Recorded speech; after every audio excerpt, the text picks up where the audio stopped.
सत्ता को हम तीन भागों में बांट सकते हैं। जड़ चेतन मिल करके जो सत्ता है, अस्तित्व है, उसे हम तीन भागों में बांट सकते हैं। आदिदैविक,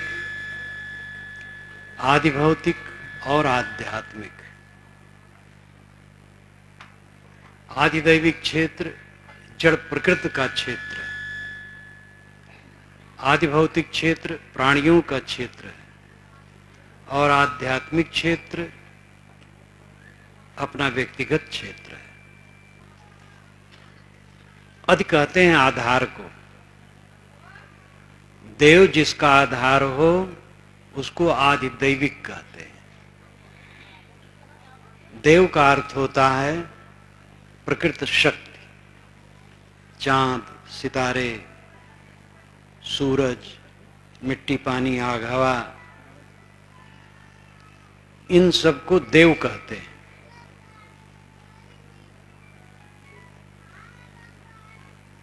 इनका जहां तक विस्तार है ये आदिदैविक क्षेत्र है। इसको कौन चलाता है? भगवान चलाता है। भगवान क्या है? कुछ पता नहीं। लोग कह देते हैं भगवान चला। पानी कौन बरसाता है? भगवान बरसाता है। तो गुजरात को, महाराष्ट्र को अधिक पानी बरसा करके क्यों उसने नुकसान दिया? उसका नुकसान क्यों किया? उत्तर प्रदेश और बिहार में सूखा पड़ गया, ऐसा भगवान क्यों किया? पानी बरसाने के लिए लोग हवन भी करते हैं। हवन से पानी नहीं बरसता। पानी बरसने के अपने कारण हैं जो प्राकृतिक हैं, उनमें चेतना नहीं, स्वभाव है। एक कुत्ता दौड़ता है, बच्चे बीच में खेलते हैं, तो जब वहां आएगा तो बच्चों को बचा करके वो जाएगा, बच्चों के ऊपर नहीं जाएगा। लेकिन बाउंडर आया तो बच्चों को पटक देगा, क्योंकि बवंडर में स्वभाव है, ज्ञान नहीं है। उसकी क्रिया ज्ञानयुक्त नहीं है, स्वाभाविक है, जड़ क्रिया।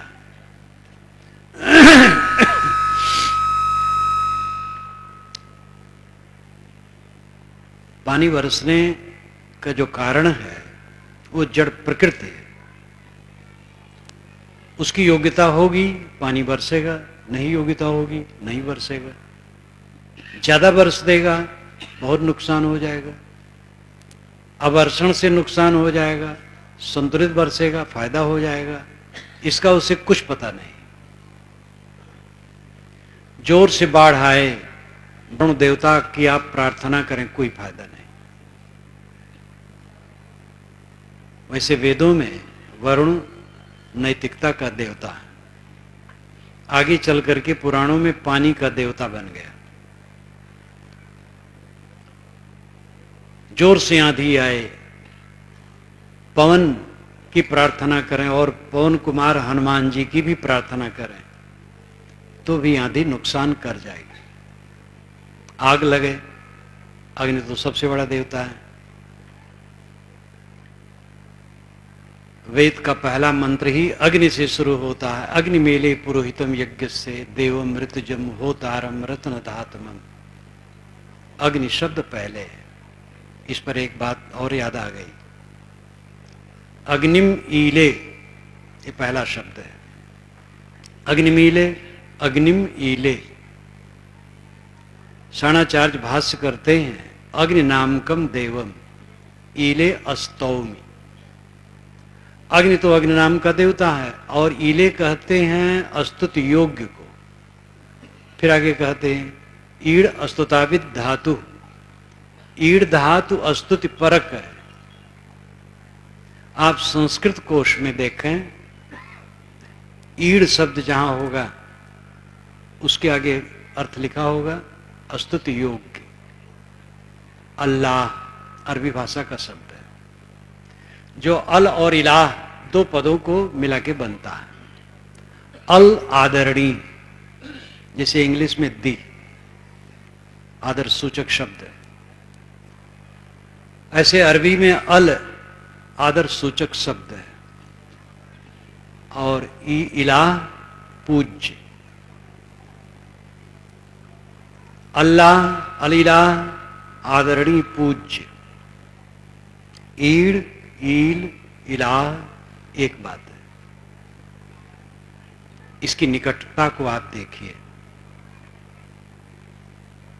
दुआ शब्द वेदों में बारंबार है, देवेश कृतो दुआ, ये वशिष्ठ जी कहते हैं, मैं देवता की दुआ कर रहा हूं। दुआ उच्चारण वैसे है और अर्थ वही है। अरबी में दुआ कोई भिन्न भिन्न नहीं है, भिन्न भिन्न हम लोगों ने बना लिया, इसी को साहेब ने तोड़ा है। अल्लाह राम जियो तेरी नाई, जय पर मेहर हो तुम साईं। मैं कह रहा था कि अग्नि सबसे बड़ा देवता भारत में माना जाता है, हिंदू समाज में, लेकिन आग लगे अब आप अग्नि देवता की प्रार्थना करें कोई फायदा नहीं होगा, जलाता चला जाएगा। आज के विज्ञान युग में भी इसको नहीं समझा जा रहा है। प्रोफेसर कॉलेज में पढ़ाता है, पानी बरसने के इतने कारण हैं जो जड़ हैं, लेकिन जब वो घर में होता है पानी नहीं बरस रहा होता है, फसल सूखती होगी, तो कहता पता नहीं भगवान क्यों नाखुश है जो पानी नहीं बरसाता है। कॉलेज में जो कारण कार्य की व्यवस्था समझता है वही घर में भावनाओं के अधीन हो जाता है। ये विवेक की दृढ़ता की कमी है। अंधविश्वास में समाज डूबा है। आदि दैविक क्षेत्र जड़ प्रकृति का क्षेत्र है। मैंने कहा अधिनाम आधार, देव जिसका आधार हो वो आदि दैविक क्षेत्र है, और देव का अर्थ होता है जड़ प्रकृति। ये वैदिक दृष्टि से मैं कहता हूं, वेदों की ऐसी बात है। देव जड़ प्रकृति को कहते हैं।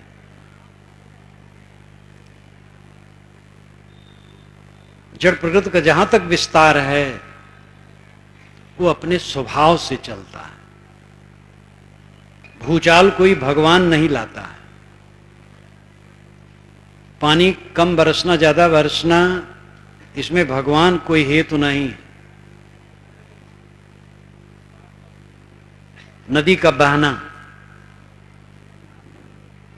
ज्वालामुखी फूटना, ये सब किसी भगवान भवानी की बात नहीं है। ये जड़ प्रकृति का खेल है। इसको ठीक से समझना चाहिए।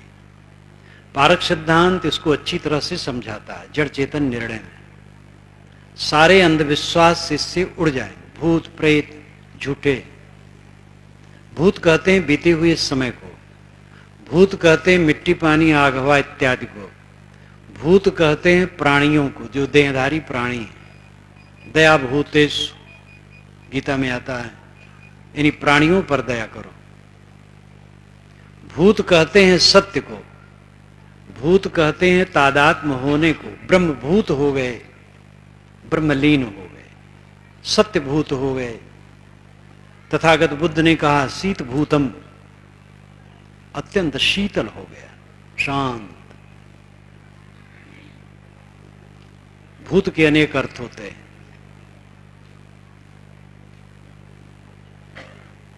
जड़ तत्व का जहां तक पसारा है, ब्रह्मांड की क्रिया है, वो प्राकृतिक है। उसको कोई चेतन बैठ करके खींचता नहीं, करता नहीं, वो सब जड़ की क्रिया है। इसको समझना चाहिए और निर्भ्रांत होना चाहिए। करोड़ों करोड़ों की लागत में हवन आजकल हो रहा है। घर फूंक तमाशा। गरीब मोहताज है, उनकी सेवा में लगाना चाहिए। अभावग्रस्तों की सेवा में लगाना चाहिए। आग में करोड़ों की संपत्ति फूंक देना कौन समझदारी है? परंपरा निभाना है, थोड़ी आग जला करके थोड़ी औषध का हवन कर दे, परंपरा निभ जाए। करोड़ों की संपत्ति फूकना कितना अज्ञान है। विज्ञान आजकल बहुत विस्तृत है, लेकिन हम आज भी 14वीं 15वीं शताब्दी में पढ़े लिखे लोगों की दुर्दशा है।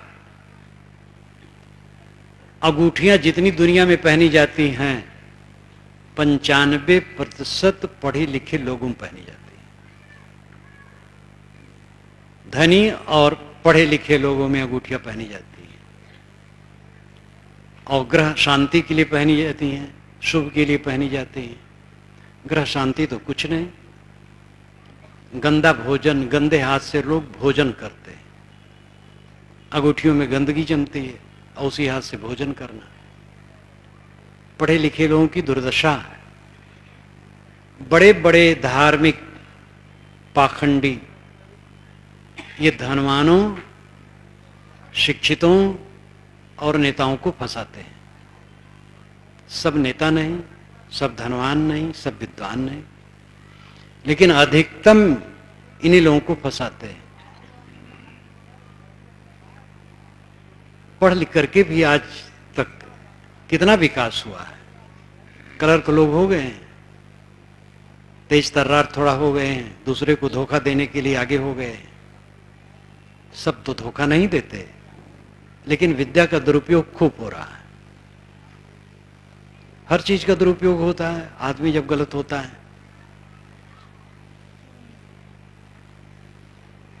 विज्ञान को हमें ठीक से समझना चाहिए। कारण कारज की सर्वत्र व्यवस्था है, विश्व के शाश्वत नियम है, उसी के तहत होता है। कोई जादूगर इसको नहीं कर रहा।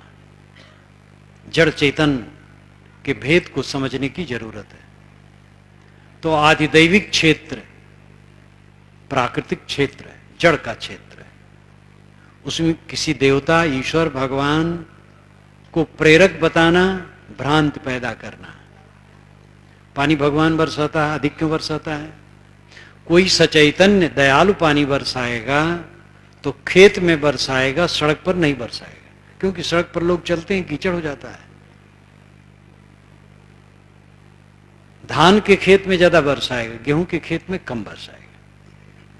बाजरा के खेत में कम बरसाएगा, धान के खेत में ज्यादा बरसाएगा, क्योंकि धान में ज्यादा पानी चाहिए, बाजरा में कम चाहिए।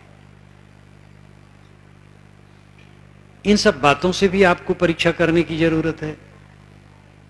अंधविश्वास में लटके लटके कब तक पड़े रहेंगे? आदिदैविक क्षेत्र जड़ प्रकृति का क्षेत्र है, जो अपने स्वभाव से निरंतर गतिशील है। दूसरा है आदि भौतिक क्षेत्र, भूत नाम प्राणी। एक अर्थ भूत का होता है प्राणी, देहधारी प्राणी। प्राणियों का समूह आदि भौतिक क्षेत्र है। प्राणियों में मनुष्य की विशेषता है। अन्य प्राणियों पर भी दया होनी चाहिए, जितना बन सके किसी को तकलीफ नहीं देना चाहिए। मनुष्यों की विशेषता है। परमात्मा कहां मिलेगा? आदि भौतिक क्षेत्र में हम देखें, प्राणियों का समूह, ये विराट स्वरूप परमात्मा। देखो यहां परमात्मा बैठा है, विराट स्वरूप परमात्मा। ईश्वर का विराट स्वरूप नहीं, मानव का, प्राणी का विराट स्वरूप। ईश्वर का विराट स्वरूप काल्पनिक है, मानव का, प्राणी का विराट स्वरूप स्वाभाविक है। वेद में जहां विराट स्वरूप का वर्णन है वो वैज्ञानिक है। सहस्रीर्षा पुरुषा सहस्राक्ष सहस्रपाद सभूमि विश्वतो वृत्तातिष्ठत दशांगुलम। जिसके हजारों हाथ पैर सिर ग्रीवा हैं, पूरी भूमि में लपेट के बैठा, 10 अंगुल के ऊपर, ये इसका अर्थ होता है। सहस्रीर्षा पुरुषा सहस्राक्ष सहस्रपाद सभूमि, वह भूमि पृथ्वी को समभूमिम वृत्त्वात्, वृत्त घेरे है लेकिन अति तिष्ठति, उसके ऊपर स्थित है। दशांगुलम, बाहर और भीतर दोनों का वर्णन है। जीव पूरे भूमंडल पर है, इसलिए सब भूमि में विश्वतो, विश्वतो नाम सब तरफ से, पूरे भूमि पर, पूरी भूमि पर, पूरे भूमंडल पर प्राणी है। लेकिन उसका अनुभव और ध्यान और साधना कहाँ होगा? अतितिष्ठत दशांगुलम, नाभि से नापने पर 10 अंगुल हृदय पड़ता है। हृदय में निवास करने वाला आत्मा, वो उपासनी है। साणाचार्य ने इसका भाष्य किया है कि ये जो मनुष्यों का समूह है, यही विराट स्वरूप परमात्मा, और व्यक्ति व्यक्ति उसके अंग। मैंने अपने वेद में साण के भाष्य को उद्धृत किया। कोई ऐसा ईश्वर नहीं बैठा आकाश में जिसके हजारों हाथ पैर सिर ग्रीवा हो। विराट स्वरूप ये प्राणियों का समूह। वहां से सगुण उपासकों ने अपने अपने तरफ खींच लिया। गीता लेखक कृष्ण भक्त था तो कृष्ण के स्वरूप में विराट स्वरूप दिखा दिया। गोस्वामी जी श्री राम के भक्त थे तो उन्होंने राम के मुंह में ही विराट स्वरूप दिखा दिया। ये सब काल्पनिक है, लेकिन जो वेद का विराट स्वरूप है वो मानवीय है। मानव का समाज विराट स्वरूप है, प्राणियों का समूह विराट स्वरूप है। परमात्मा, जो बाहर का परमात्मा वो यही है। बाहर के परमात्मा की सेवा करनी चाहिए और भीतर के परमात्मा का ध्यान करना चाहिए। बाहर का परमात्मा बाहर बैठा है, भीतर का परमात्मा भीतर बैठा है। जब हम आंखें खोलें ये बाहर का परमात्मा दिखाई देता है। कबीर साहब कहते हैं, खुले नयन हंसी हंसी पहचानो, सुंदर रूप निहारो। मैं खुले नेत्रों से हंस हंस के पहचान रहा हूं, सुंदर रूप निहार रहा हूं। प्राणी प्राणी भगवत स्वरूप है, इसमें छोटा बड़ा कौन है? युक्ति, प्रत्यक्ष, युक्ति और प्रमाण, तीन की जरूरत है। प्रत्यक्ष में देखते हैं सब एक द्वार से पैदा होते हैं। एक जनी जना संसारा, कौन ज्ञानते भयो ने नारा, साहब कहते हैं। प्रत्यक्ष में देखा जाता है एक ही ढंग से सब पैदा होते, तो छोटा बड़ा कौन है? गुण कर्मों से छोटे बड़े लोग होते हैं।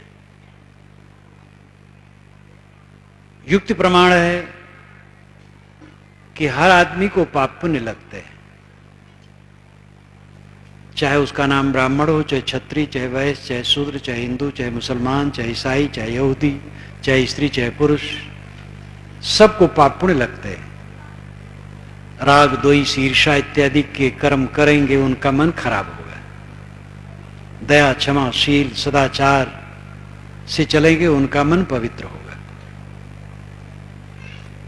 तो उसमें कौन योग्य है, कौन अयोग्य है? जो लोग मानते हैं अब्राह्मण ज्ञान के अधिकारी नहीं है, युक्ति से कहां मानते हैं? युक्ति क्या है? अगर अब्राह्मण ज्ञान का अधिकारी नहीं है तो अब्राह्मण कर्म का अधिकारी नहीं है, उसको पाप भी नहीं पड़ता होगा। वो जेल क्यों जाए? जेल भी नहीं जाना चाहिए। अगर वो हत्या करे तो जेल जाता है, चोरी करे तो जेल जाता है, इसका मतलब कर्म उसको लगते हैं। तो ज्ञान का कर्म कैसे नहीं हो सकता है? जब स्त्री को गलत कर्म करने से सजा मिलती है तो अच्छा कर्म करने से उसका कल्याण कैसे नहीं होगा? प्रत्यक्ष सृष्टि क्रम एक है और युक्ति यह है कि स्त्री पुरुष और मानव मात्र को कर्म संस्कार लगते। जिनको कर्म संस्कार लगते हैं, पाप पुण्य लगते हैं, वे ज्ञान के अधिकारी हैं। ज्ञान का अनधिकार कहना अपराध है, अपराध ही नहीं पाप है। प्रमाण तीसरा है शास्त्र। पंडितों का शास्त्र जो बीच का है उसमें गड़बड़ है। ऋग्वेद को लें, किस जगह लिखा है कि कौन आदमी अछूत है और ज्ञान का अधिकारी नहीं? शूद्र कहे जाने वाले बंधु वेद मंत्रों के रचयिता हैं, सवर इत्यादि। 1 दर्जन से अधिक स्त्रियां हैं जो वेद मंत्रों की रचयिताएं हैं। मैंने अपने वेद की भूमिका में उन सब का नाम दिया और नंबर दिया है कि कौन कौन मंत्र कहे हैं। जब वे वेद मंत्र को बना सकते हैं, पढ़ कैसे नहीं सकते हैं? और ज्ञान उनको कैसे नहीं हो सकता है? समानी प्रभा सौवन भागा, यथर्व वेद के मंत्र का अंश है। हमारी पौशाला एक हो, हम एक साथ भोजन लें। प्रमाण तो ऐसा नहीं है। हिंदू समाज का जो मूल ग्रंथ वेद है उसमें तो ऐसा प्रमाण नहीं मिलता है कि कोई मनुष्य अछूत होता है। यद्यप पुस्तक प्रमाण परम प्रमाण नहीं है। कबीर साहब के ख्याल से कहीं वेद में भी लिखा हो अगर ऐसा तो नहीं मानना चाहिए। वेद किताब कहा कि झूठा झूठा जो न विचार है। वेद किताब को झूठा नहीं कहते, झूठा वह जो विचार नहीं करता। वेद किसने लिखे? मनुष्य ने। मनुष्य बड़ा है, इसलिए हर जगह विचारक होने की जरूरत है। मानव समाज, प्राणी समाज, ये आदि भौतिक क्षेत्र है। आदि दैविक क्षेत्र में तो हमें समझ सही रखना चाहिए, अब अंधविश्वास में नहीं पड़ना चाहिए। पानी बरसाने वाला, भूचाल लाने वाला, नदी बहाने वाला, हवा बहाने वाला, आग धधकाने वाला कोई देवता नहीं। ये सब स्वाभाविक अपने गुणधर्मों से चलते हैं। इसका बोध हो जाने से भटकना बंद होगा। आदि भौतिक क्षेत्र को समझना, प्राणियों का समूह भगवत स्वरूप है। प्राणी मात्र के प्रति सेवा का भाव, समता का भाव, ये आना चाहिए। कबीर साहब ने अपनी वाणियों में बारंबार इसको दोहराया। नर नारायण रूप है तू जन जाने दे। मैंने प्रमाण दिया, हिंदू समाज का मूल ग्रंथ वेद, वेद में ऐसा नहीं है। बीच की पुस्तकों का मूल्य क्यों, जब वेद सबसे श्रेष्ठ माना जाता है? तो प्रमाण भी है कि मानव मात्र समान अधिकारी है सब क्षेत्रों में।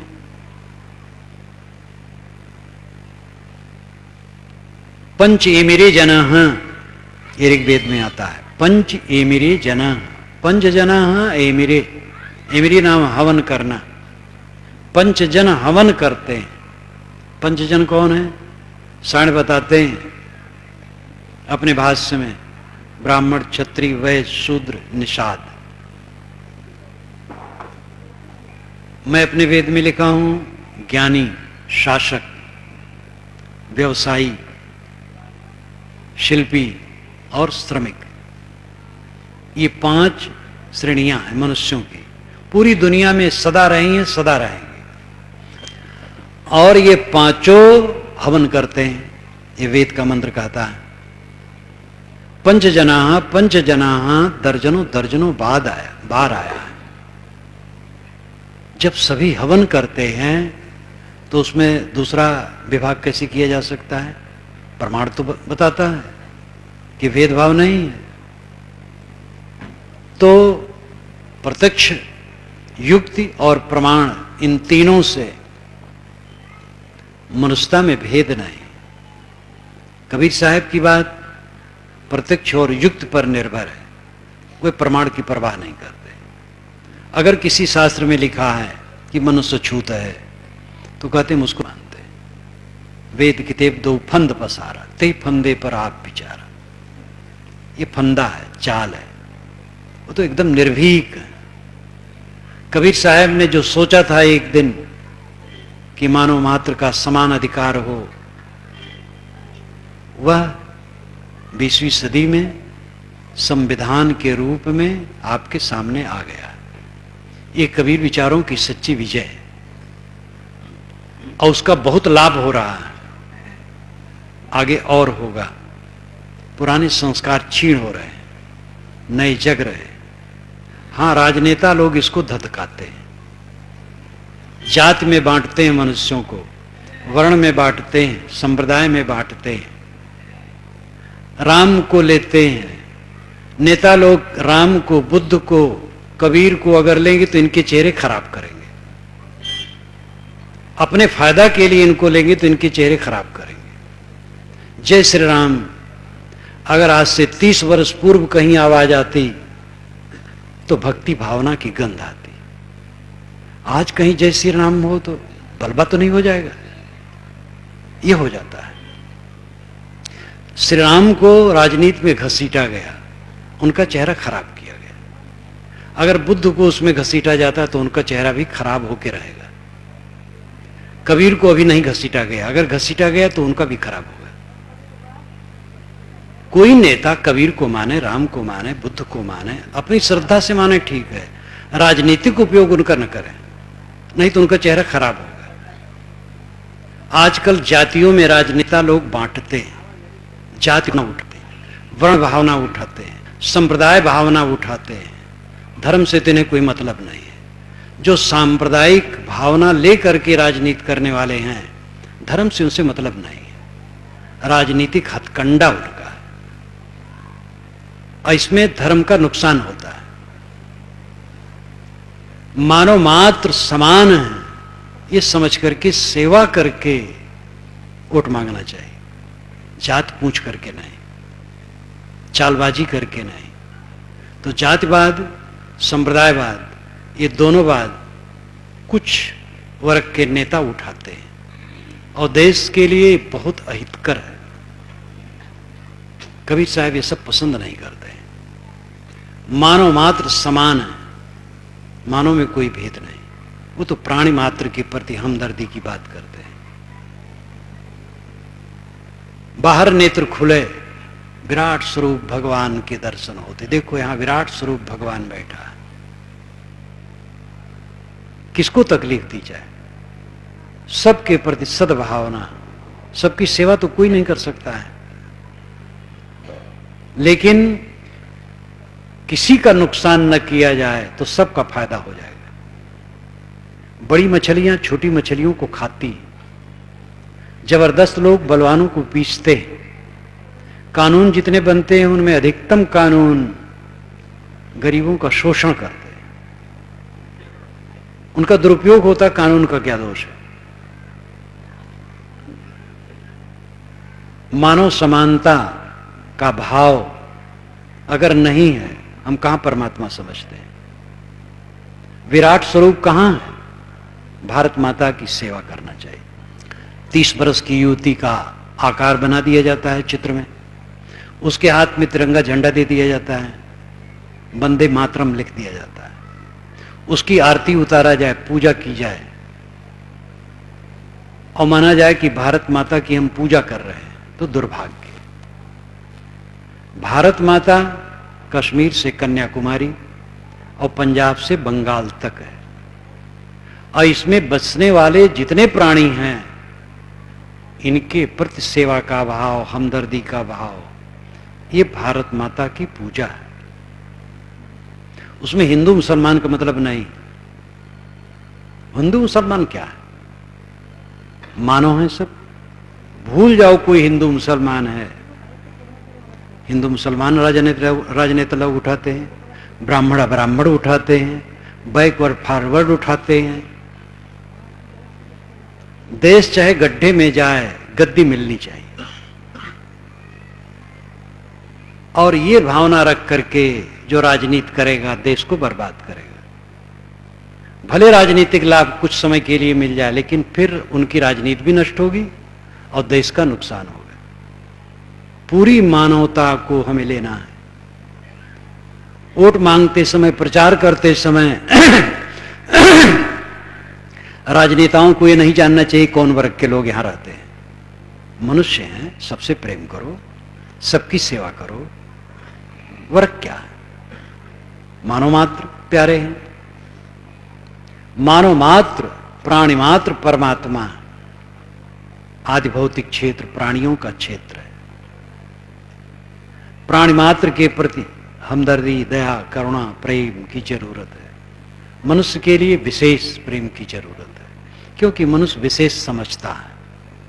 अहिंसा तो सबके लिए बरतना है, किंतु मनुष्य मात्र के प्रति ज्यादा काम करना, उसके पास ज्यादा आवश्यकताएं हैं, ज्यादा योजनाएं हैं, इसलिए ज्यादा काम करना है। और उसमें भेद करने की आवश्यकता नहीं, मानव मात्र समान है। सगुण भगवान अगर कहीं है तो ये प्राणियों का समूह है, और सगुण भगवान कहीं। विष्णु भगवान 4 हाथ वाला एक बना दिया जाता है, विष्णु भगवान, उसकी पूजा की जाती है, हम कहते वैष्णव। विश्व का अर्थ होता है प्रवेश करना। जो सब में प्रविष्ट है वो विष्णु है। विष्णु के भेद हम जड़ चेतन दोनों में मान सकते हैं। जड़ प्रकृति में जो उसके नियम प्रविष्ट है वो विष्णु है, और उसकी द्वारा सब संचालन होता है। पानी बरसना, भूचाल आना, फूलों का खिलना, नदियों का बहना, हवा का बहना, पिंडांड ब्रह्मांड की क्रियाओं का होना, जड़ द्रव्यों में जो गति है वही उसका नियम है, और सब में प्रविष्ट है। वो आदिदैविक क्षेत्र का विष्णु है, आध्यात्मिक क्षेत्र का, आदि भौतिक क्षेत्र का विष्णु है, सबके अंदर में आत्मा प्रविष्ट है, वो विष्णु है। इसलिए विष्णु भगवान बाहर का विष्णु समाज है, भीतर का विष्णु अंतरात्मा है। सगुण और निर्गुण कहा जाता है, कबीर निर्गुणवादी हैं, सगुणवादी नहीं। कबीर निर्गुणवादी हैं, सगुणवादी हैं, सगुण निर्गुण से ऊपर हैं। शब्दों में ना अटकना चाहिए। वे सगुण भी मानते, निर्गुण भी मानते, दोनों से ऊपर भी मानते। सगुण बाहर है, भीतर निर्गुण है। आंखें खुले, सगुण भगवान को देखो, आंखें बंद करो, निर्गुण भगवान अंदर में बैठा है, चैतन्य आत्मा। सगुण भगवान की पूजा है प्राणियों की सेवा। चित्र और मूर्ति ये प्रतीक है, स्मारक है। चित्र मूर्ति आप पूछते हैं, पूछ सकते हैं, लेकिन उनकी पूजा क्या है? साफ रखना। अगर दाल भात खाते हैं तो खिला सकते हैं, नहीं खाते हैं वो खिलाते हैं, ये भावुकता है। कबीर साहब आज्ञा नहीं देते हैं, जब खाते नहीं तो क्यों खिलाते हो? जब वो आशीर्वाद नहीं देते तो प्रणाम करने की क्या जरूरत है? बस देखो, मन में अच्छा भाव आएगा, हो गया। जो आशीर्वाद दे उसका प्रणाम करो, जो खाए उसको खिलाओ। चित्र और मूर्ति की पूजा इतने साफ रखना। आप अपने घर में किसी महापुरुष का चित्र टांग दिए, बाहर से आए उस पर कुर्ता टांग दिए, ये गलत है। थोड़े चित्र रखें लेकिन आदर से रखें, साफ रखें, बस पूजा हो गई।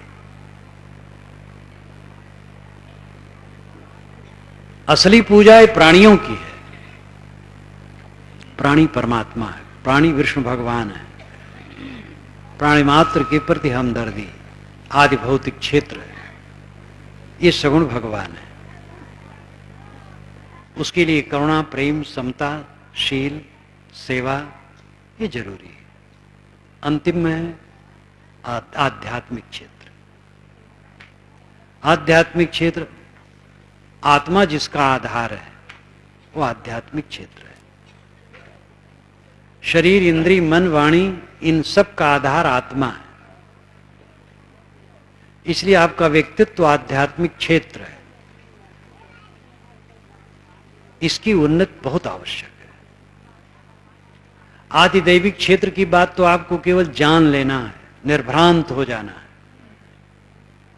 आदि भौतिक क्षेत्र में सेवा करना है, आध्यात्मिक क्षेत्र में साधना करना है। सेवा जब तक नहीं करेंगे साधना नहीं बनेगी। आपके पास जो शक्ति है उस शक्ति से अगर दूसरे की सेवा नहीं करते हैं तो अंतःकरण शुद्ध नहीं होगा, और शुद्ध अंतःकरण बिना आध्यात्मिक उन्नति नहीं होगी। इसलिए सगुण भगवान की सेवा जरूरी है। सगुण भगवान प्राणी है, उनकी सेवा करें। पहली सेवा है किसी को धोखा न दे, किसी का हक न मारे, काम चोरी न करें, घूसखोरी न करें, मुफ्तखोरी न करें। काम चोरी, घूसखोरी, मुफ्तखोरी पूरी दुनिया में है, भारत में बहुत ज्यादा है। और ये तीनों बंद कर दें, सगुण भगवान की सेवा हो गई। आध्यात्मिक उन्नति मनुष्य के जीवन की सर्वोच्च उन्नति है। इंद्रियों का संयम, मन का संयम, वाणी का संयम, यह आध्यात्मिक उन्नति है। जीवन भर आदमी जो कुछ करता है भूसी पछोरने के समान हो जाता है। धन इकट्ठा किया, परिवार इकट्ठा किया, कीर्ति पाया, नाम पाया, पद पाया, और सब पा करके क्या पाया? राग द्वेष के संस्कार, चित्त का उद्वेग, अशांत। सांसारिक ऐश्वर्य का फल होता है अशांत। जीवन गुजर करना, वो करना पड़ेगा। जिसमें हम उपलब्धि मानते हैं हमारा अज्ञान है। कौन सी उपलब्धि? हमारे सामने कोई वस्तु रख दी गई, हम समझते हम पा गए। क्या पा गए? देख लिए, उपयोग किए, चीज खत्म हो गई। रास्ते चल रहे थे, भूख लगी, जेब से रुपए निकाले, फल खरीद लिए, खा लिए। रुपए दुकान में गए, फल पेट में गया। टट्टी होकर के कुछ अंश निकल गया, कुछ रस बन करके शरीर में हो गया, कुछ तो रहा नहीं। काम हो गया, रहा कुछ नहीं। मिलता है, छुटता है। मिलना एक धोखा है, मिलता उलता कुछ नहीं। दिखाई देता है, जानने में आता है, फिर खो जाता है। बचपन से आज तक आप सब खो चुके हैं, आज का भी खो जाएगा। और इन्हीं खिलौनों में आदमी उलझा रहता है, समझता हम उन्नति कर रहे हैं। उन्नति है जब मन निर्मल हो, शीतल हो, संयत हो, शांत हो, उद्वेग शून्य हो, तब उन्नति मानी जाएगी। यह आध्यात्मिक उन्नति जीवन की परम उन्नति है। परम सुख, आत्यांतिक सुख, ब्रह्मानंद, अनेक शब्दों में जिसको व्यक्त कहते हैं, व्यक्त करते हैं, वो क्या है? मन की चिंता शून्य अवस्था। आध्यात्मिक ऊंचाई पर साधक तब पहुंचता है जब दृश्य का विलय हो। दृश्य का विलय का मतलब संकल्प शून्य हो जाना। बहुत ऊंची बात है, लेकिन आज चाहे कल हम सबको अपनी मंजिल पर तभी पहुंचना है जब दृश्य विलय होगा। साधना ऐसी ऊंची होगी कि साधक समय समय से बैठेगा और चित्त शून्य हो जाएगा। संकल्प शून्य, शांत, कोई संकल्प नहीं। इस साधना की सीमा है। साधना में जैसे मैं कहूं आप लोग ध्यान करें, तो कोई कबीर का ध्यान करेगा, कोई राम का, कोई कृष्ण का, कोई बुद्ध का, कोई और का, कोई अपने गुरु का कर सकता है, कोई ज्योति का, कोई नाद का, कोई बिंदु का। लेकिन मैं कहूं आप सारे संकल्पों को छोड़ दें, और सबके सारे संकल्प छूट गए, तो न राम रहे, न कबीर रहे, न बुद्ध रहे, कोई नहीं रहा, न नाद, न बिंदु। ये सारे आलंबन खो जाते हैं। आरंभिक साधना के स्वरूप अंतिम नहीं है, अंतिम में भेद नहीं है, पहले भेद है। कोई राम का ध्यान किया, कोई कबीर का, कोई बुद्ध का। लेकिन जब सारा संकल्प छूट गया तो वहां राम रहे, न बुद्ध रहे, न कबीर रहे। संकल्पों में सारे नक्शे उपस्थित रहते हैं, संकल्पों के समाप्त होने पर सारे नक्शे खत्म हो जाते हैं, वहां कोई आकार नहीं रहता है। संकल्प शून्य अवस्था ये दृश्य विलय अवस्था है, और यह पूरा मजबूत हुए बिना कोई जीवन मुक्त नहीं हो सकता है, परमानंद की प्राप्ति नहीं हो सकती है। इस सभा में ऐसे कितने साधक बैठे हैं जो वर्षों से साधना कर रहे हैं। कुछ साधक हैं शुरू किए, कुछ साधक हैं काफी दूर तक गए, कुछ लोग केवल पहली बार सुन रहे होंगे। सबके लिए फायदेमंद है, सुने तो फिर समझेंगे, फिर सोचेंगे क्या बात है ये। लेकिन जीव चाहता क्या है? महासुख, अनंत सुख, जिसमें दुख न हो। कौन सी ऐसी उपलब्धि है जिसमें दुख न हो? दुनिया की सारी उपलब्धियां दुख लाती हैं, कोई उपलब्धि ऐसी नहीं है जिसमें दुख न हो। बड़े बड़े राजे महाराजे शून्य हो जाते हैं, बड़े बड़े मंत्री लुप्त हो गए, प्रधानमंत्री जवाहरलाल नेहरू, इतने समर्थ पुरुष आज नाम लोग नहीं ले रहे हैं। इंदिरा गांधी इतने दिन तक रही, कौन नाम ले रहा है? शहीदों के मजारों पर लगेंगे हर वर्ष मेले, वतन पे मरने वालों का यही बाकी निशा होगा। हम लोग ये गाते थे अंग्रेज गवर्नमेंट के राज्य में और अंग्रेज गवर्नमेंट के विरोध में, और इस कविता को बनाने वाले की कितनी लंबी आशा थी। शहीदों के मजारों पर लगेंगे हर वर्ष मेले, वतन पे मरने वालों का यही बाकी निशा होगा।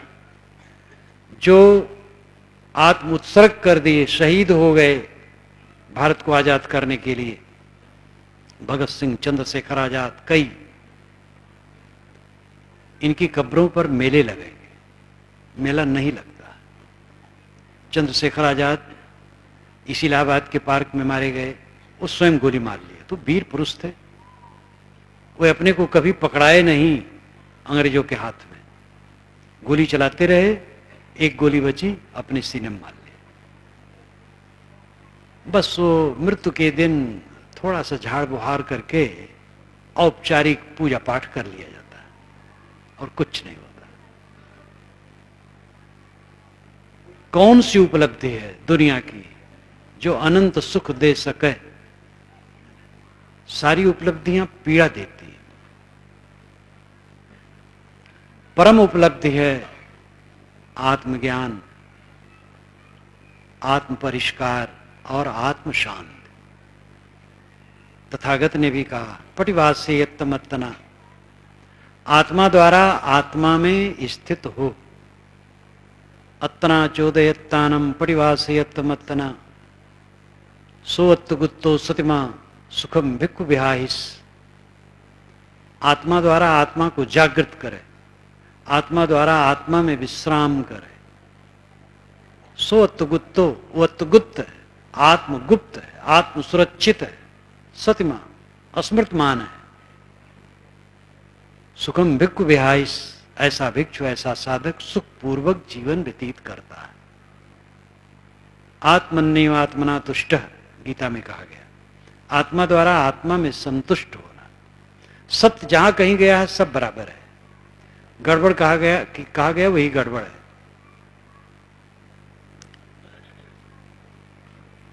जीवन का परम सुख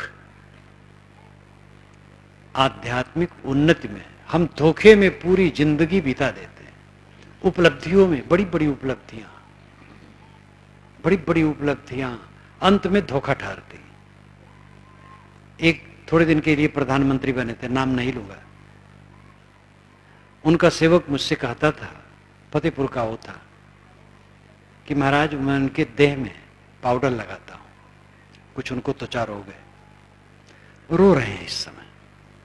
प्रधानमंत्री बने थे, 6 महीने के लिए रहे, रो रहे, क्योंकि गलत तरीके से वो बने भी थे। सही तरीके से बनने पर भी वो कोई उपलब्धि नहीं है, सेवा है, सेवा के लिए होना चाहिए। बड़े बड़े महंत मंडलेश्वर जगत गुरु हैं, क्या इससे किसी को शांति मिलेगी? वो भी सेवा की जगह सेवा करना चाहिए, सेवा भूल जाती है। उपलब्धि मानना और सेवा करना में थोड़ा बड़ा फर्क हो जाता है। गुरुवाई सेवा है, गुरुवाई उपलब्धि माने तो नरक है। गुरु महाराज के लोग आरती उतारते हैं, आरती उतारने वालों को मन शुद्ध हो सकता है, और गुरु महाराज अपनी आरती कराने में आनंदित हैं तो उनका नरक है। अगर उस सम्मान में खुश हो रहे हैं तो उनका नरक हो रहा है। गुरुवाई उपलब्धि नहीं है, सेवा है, मानती सेवा है, उपलब्धि नहीं। साधु गृहस्थ किसी के लिए प्रकृत क्षेत्र में क्षमा नहीं है। गलत करेगा दुख पाएगा, कोई भी वो दुख पाएगा।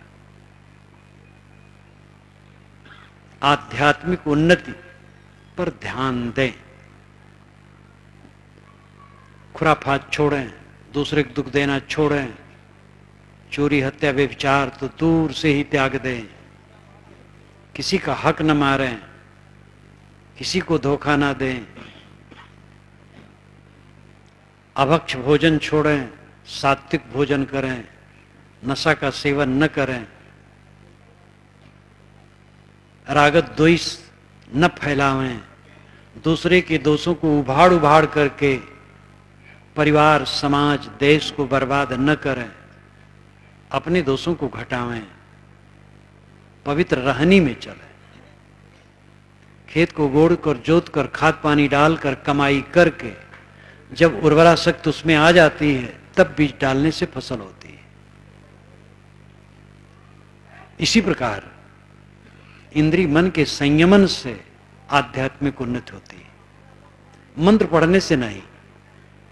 मंत्र और नाम जप का मैं खंडन नहीं करता हूं, सामान्य साधक के लिए भी उपयुक्त है।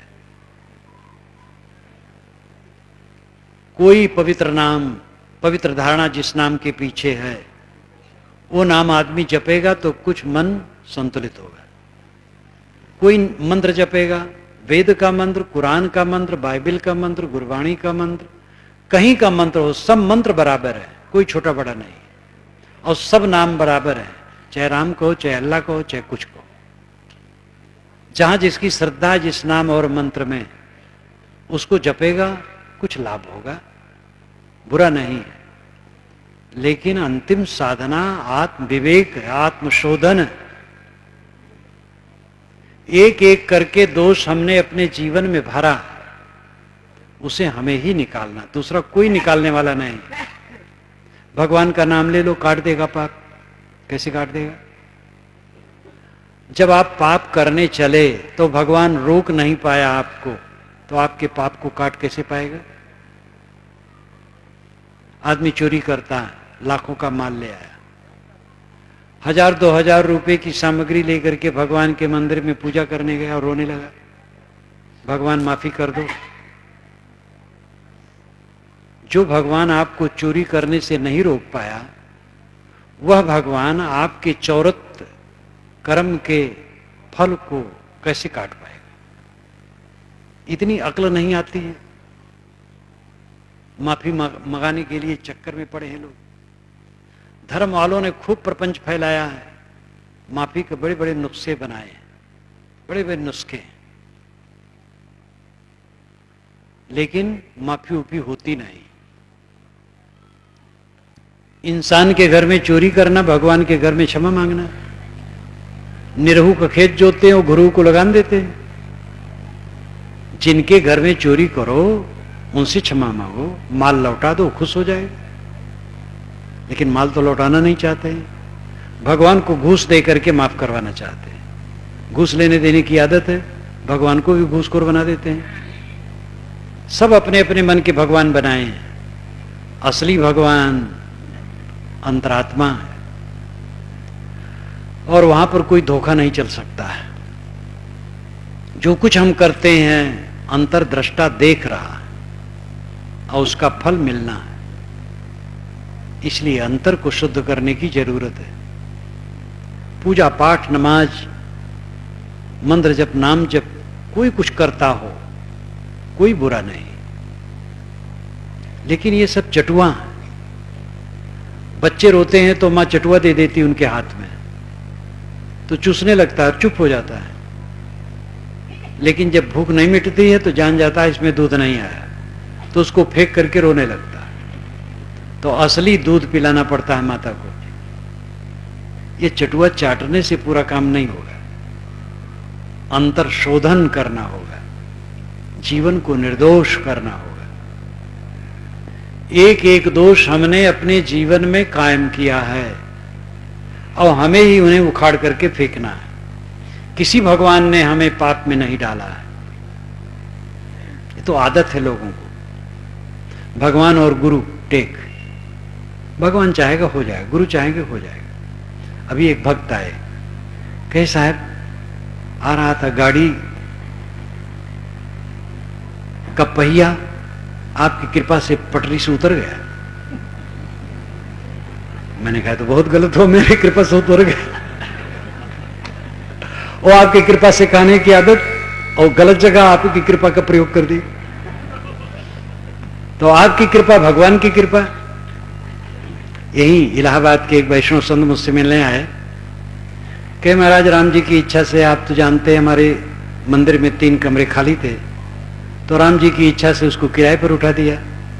राम जी की इच्छा से किराएदार किराया ही नहीं देता है। तो मैंने कहा क्या बुरा करता, राम जी की इच्छा है उसमें किराया ना दे। आदत है, राम जी की इच्छा, गुरु जी की इच्छा। कोई राम आपका बेड़ा नहीं पार कर पाएगा, आपको अपना बेड़ा स्वयं पार करना पड़ेगा। आप स्वयं राम हैं। सुबह मैंने कहा नहीं था, द्वारे तेरे राम जी मिलो कबीरा मोह। आप स्वयं राम हैं, स्वयं जगिए।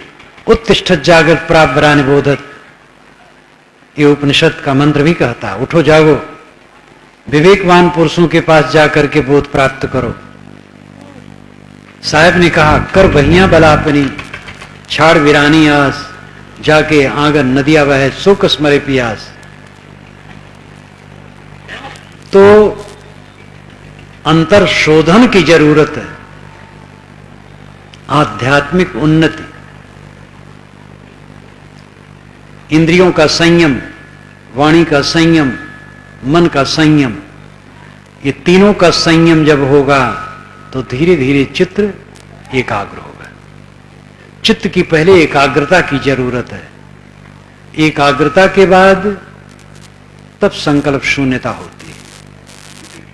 एकाग्रता का अर्थ है आगे एक रहना, एकाग्र, एक अग्र, आगे एक लक्ष्य होना, उसी में मन ठहराना। कोई आधार, गुरु का चित्र मन में ले लिया, उसी में मन को रोकते हैं, तो उसी में एकाग्र करते हैं। चित्र में एकाग्र अंतिम नहीं है, एकाग्रता अंतिम नहीं, वो तो किसी आधार में टिकाया गया है, निराधार स्थित होनी चाहिए। वो संकल्प शून्यता है, चित्त संकल्प शून्य हो जाए, ये विश्वास कीजिए ऐसा होता है। झूठा आदर्श में नहीं कह रहा। पहले के लोग साधे हैं, आज भी साध रहे हैं, इसका आप भी अनुभव कर सकते हैं। साधना कीजिए, कुछ क्षण के लिए वो अवस्था आएगी, फिर उसको बढ़ाइए, बढ़ जाएगी। और ऐसा क्षण आपको आएगा कि आप जागृत में हैं और सारे संकल्प शांत है, संकल्प शून्य हो गया। संकल्प शून्य हो गया, इसी को योग दर्शन की भाषा में असंप्रज्ञात समाधि कहते हैं, कबीर साहब की भाषा में सहज समाधि, और तथागत बुद्ध की भाषा में निर्वाण। परिनिर्वाण नहीं, परिनिर्वाण विदेह मुक्ति को कहते हैं।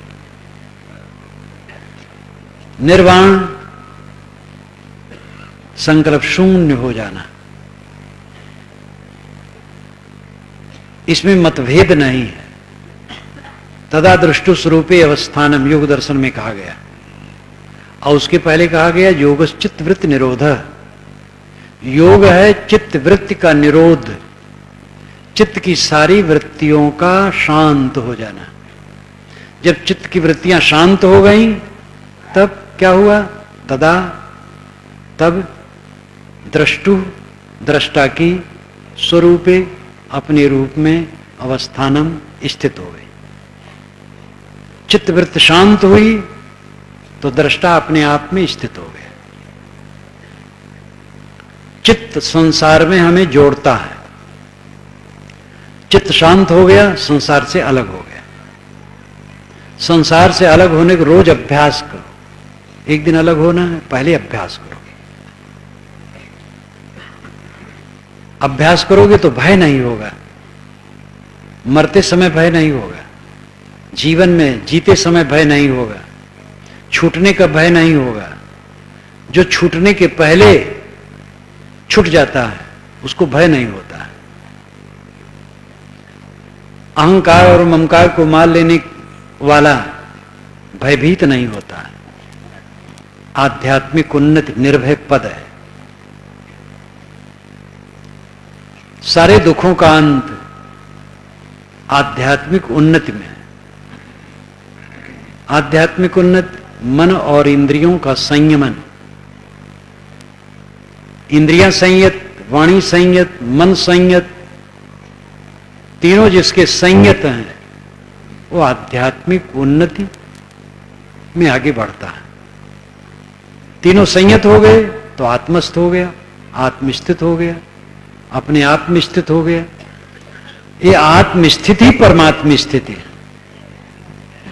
परमात्मा कहीं बाहर नहीं, आत्मा ही परमात्मा है। ये बात कबीर साहब तो कहते हैं, कस्तूरी कुंडल बसे मृग ढूंढे बन माए, ऐसे घट घट राम है दुनिया जानत ना है। वेद के ऋषि, उपनिषद के ऋषि, सूफी संत, मुसलमानों में सूफी संत होते हैं, वो इस चीज को समझते हैं। ईसाई संत जो इस कैटेगरी में हैं वे भी समझते हैं।